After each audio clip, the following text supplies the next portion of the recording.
So I gave a talk this morning at 8 o'clock in the morning to some very old friends of mine at a Unitarian Universalist church in Florida.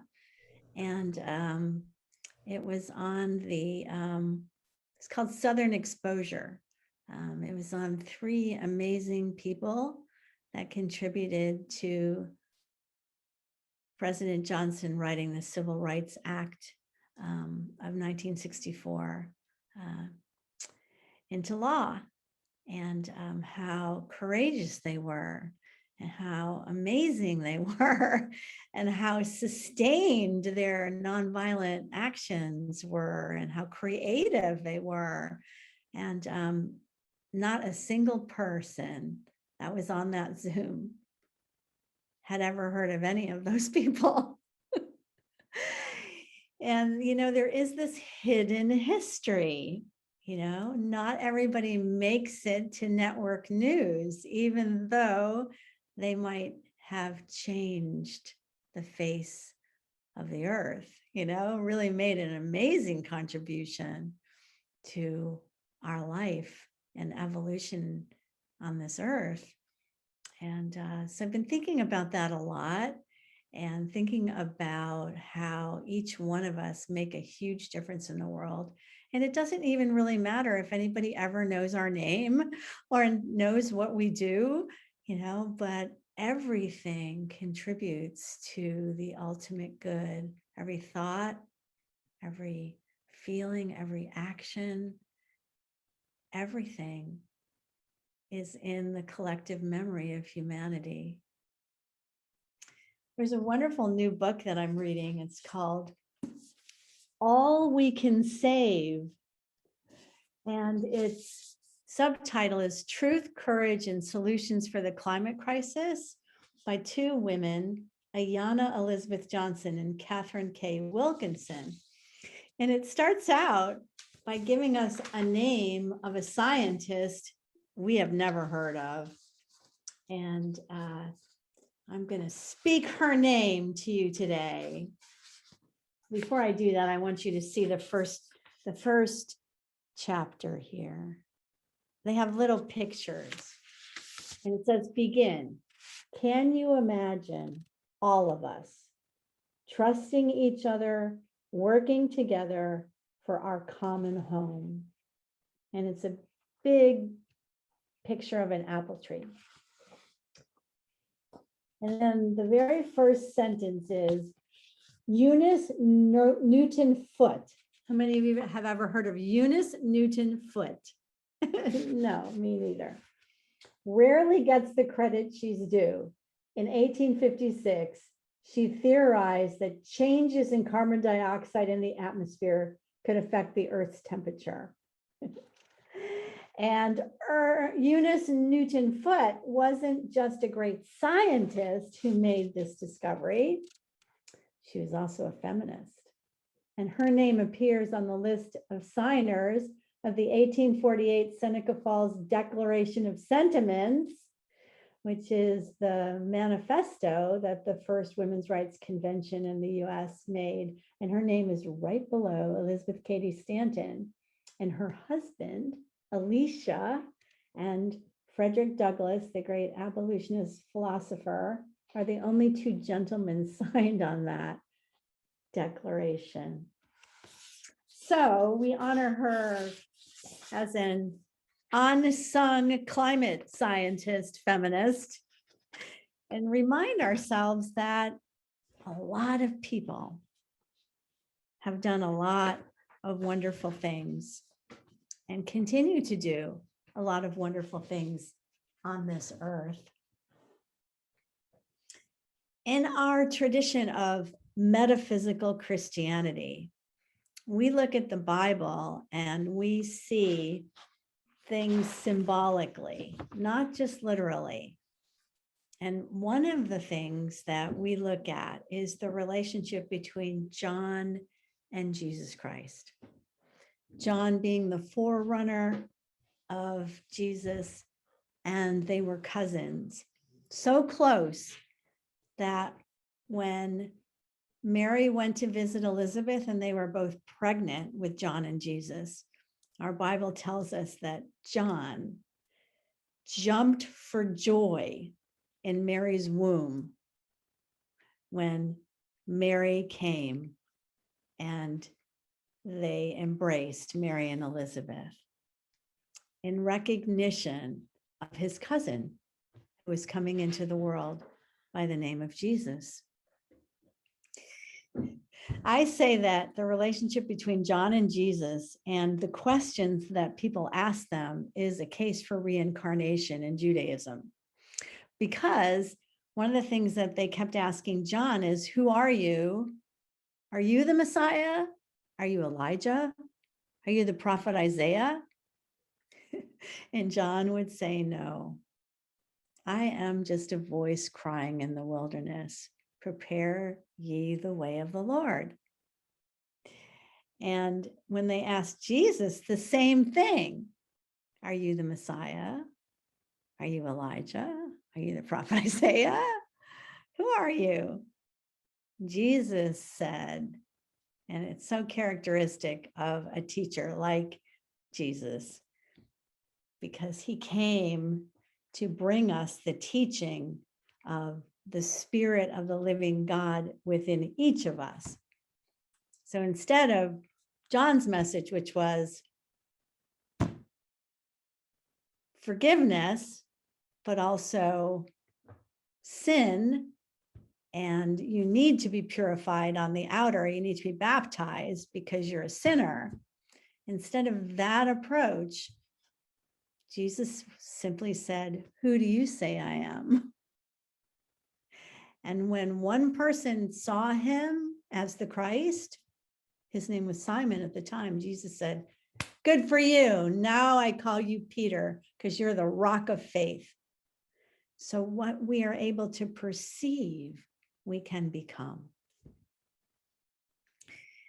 Jesus does go to be baptized by John, but there's no kind of evidence that Jesus ever said anyone else had to be baptized or that he did baptism himself, because he was much more concerned with the inner world and with you understanding that it is the power within you that heals you. He never took credit for any healings or miracles. He said, your faith has made you well. You go and sin no more. And he never harangued anyone for their sins or mistakes, never guilted or shamed anyone. So I'm not going to say much more about that today. I really want to read this reading that Barbara read on Friday, and I had to just search it out. It's from 1244. It's from the Cather prophecy. And when I read about the Cathars the first time, I went into such a deep sobbing, uncontrollable sobbing. For me, it was a case for reincarnation. I felt like I was burned in that fire of the Cathars way back when, because I felt so aligned with their teachings and their struggle. The Cathar Church of 1244 and their prophecy represents a coming together in community of a people that were willing to die rather than be converted to something that they felt was really not in alignment with their beliefs. They called themselves the Church of Love. And here's what they said about themselves and about the Church of Love that is forever, beginningless and endless, and here today. The Church of Love, it has no fabric, only understanding. It has no membership, save those who know they belong. It has no rivals because it's non-competitive. It has no ambition because it only seeks to serve. It knows of no boundaries, for nationalisms are unloving. It is not of itself because it seeks to enrich all groups, all religions. It acknowledges all great teachers of all ages who've shown the truth of love. Those who participate, practice the truth of love, in all their daily being.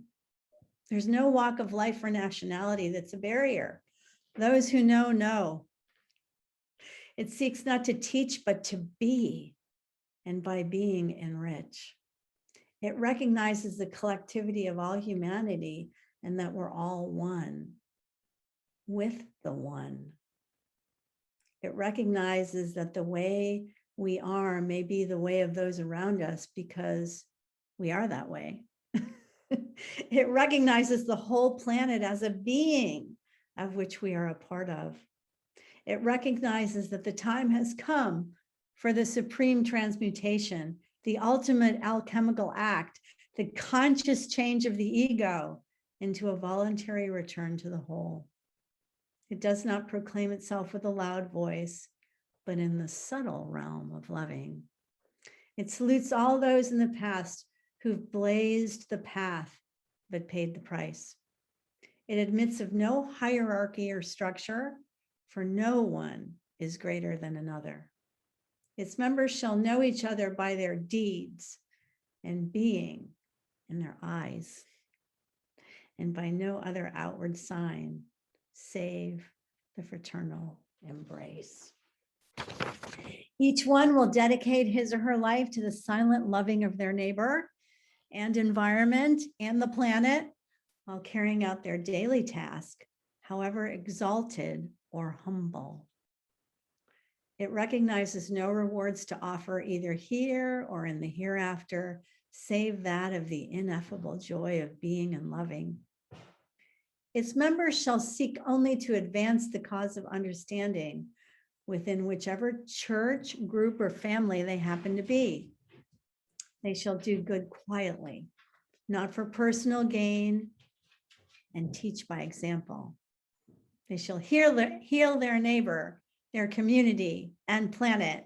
They shall know no fear, feel no shame, and their witness shall prevail over all odds. This church has no secrets, no initiations, nor arcanum, save that of the true understanding of the power of love. And that if we want it to be so, the world will change. Only if we change ourselves first. All those who belong, belong. That is the Church of Love. And now I turn it over to my friend, the embodiment of love, Barbara Swetina. So thank you, Judi. Lovely to hear that again. I love that quote. And I've just asked Sammy here if she would sing one of her songs. I am blessed to live with a community of friends who are all between in their 20s and 30s. And the last time we sang together in the living room on a Zoom call, I said to the people out there, this is the bright future of humanity. So here's Sammy with a song about follow your heart, putting those words right into context. And I must say, you and your friends and this whole generation just gives me a lot of hope because, and I want to support you in whatever way I can to help you walk your path because, yeah, you are a bright spirit and beautiful hearts. Oh, thank you, Barbara. I'm gonna cry. Oh. Alrighty. All right. Do you want to just say the words a little bit so people know? Oh yeah. So the words for follow your heart. It starts with keep the old, embrace the new. Thoughts get us stuck in what to do. Just follow your heart and the journey will start. And that's the chorus. Yes. All right.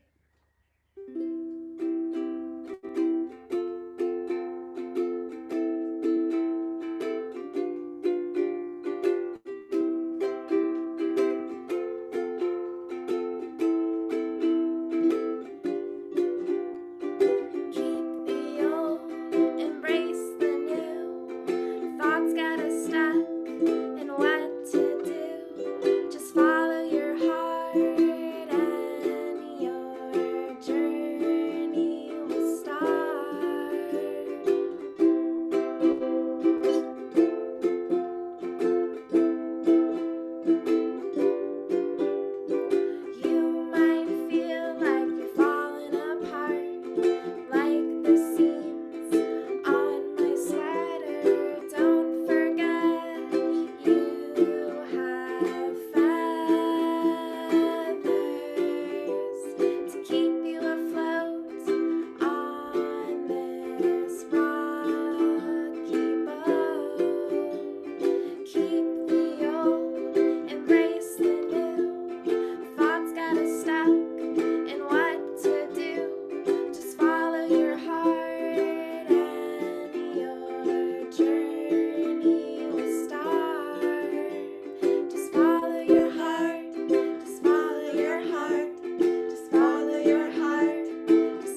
Thank you so much, Sammy. That was beautiful. You're welcome.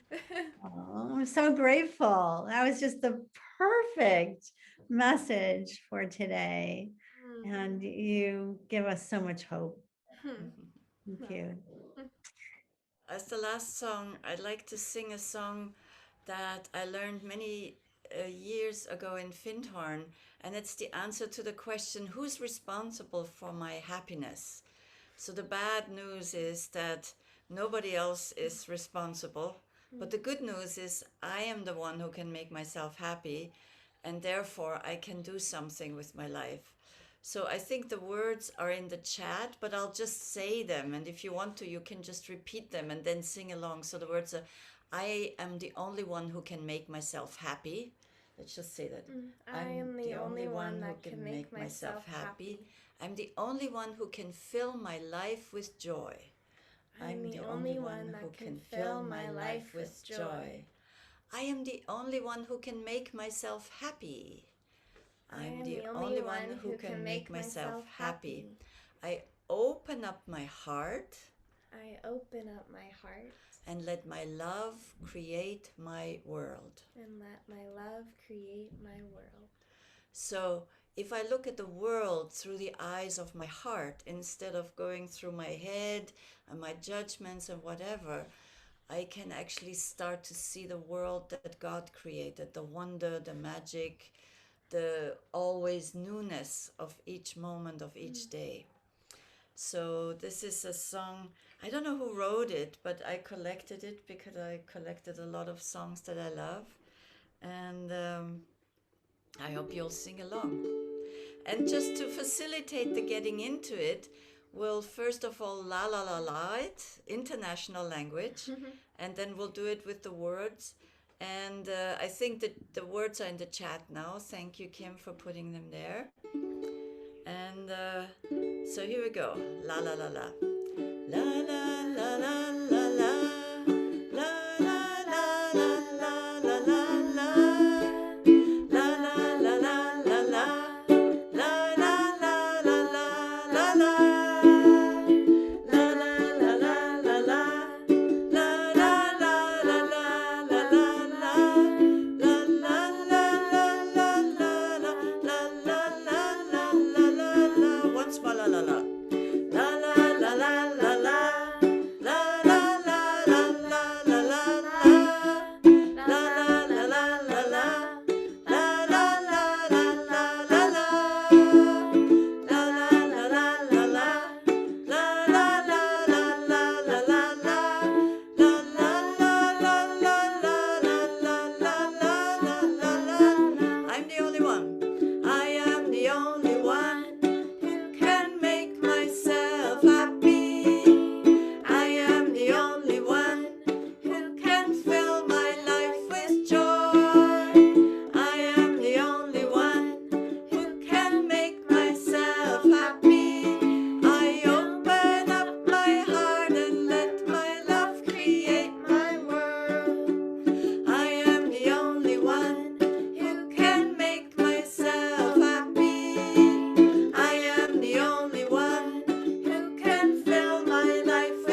beautiful and wonderful, and just sums up beautifully our message today, Barbara. Thank you so much.